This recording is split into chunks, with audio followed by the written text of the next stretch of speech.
Mantan kekasih mendiang Laura Anna keberatan dituntut hukuman 4,5 tahun penjara dan denda 10 juta rupiah. Selasa, tanggal 4 Januari tahun 2022. Gaga Muhammad dianggap bersalah dan lalai hingga menyebabkan Laura Anna lumpuh setelah kecelakaan pada tanggal 8 Desember tahun 2019.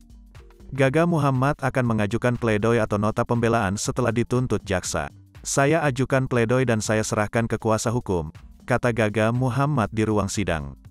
Fahmi Bahmid, kuasa hukum Gaga Muhammad, minta waktu 1 minggu untuk menyiapkan pledoi. "Dari nota pembelaan ini majelis hakim akan memutuskan perkaranya," ujar Fahmi Bahmid. Menurut jaksa, hal memberatkan tuntutan adalah, perbuatan terdakwa bernama asli Gaung Sabda Alam Muhammad itu telah mengakibatkan kelumpuhan bagi Laura Anna.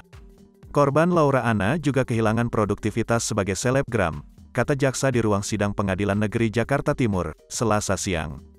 Perbuatan terdakwa menimbulkan dampak psikologis bagi Laura Anna Edelenyi, luka berat atau kelumpuhan yang dialami korban yang tidak dapat dipastikan kesembuhannya, lanjut jaksa. Hukuman Gaga Muhammad semakin lama karena berkendara di bawah pengaruh alkohol. Terdakwa mengemudikan kendaraan dalam keadaan di bawah pengaruh alkohol, dan tidak ada perdamaian antara terdakwa dan korban Laura Anna Edelenyi, ucap jaksa. Gaga Muhammad juga tidak membantu biaya perawatan dan pengobatan mendiang Laura Anna.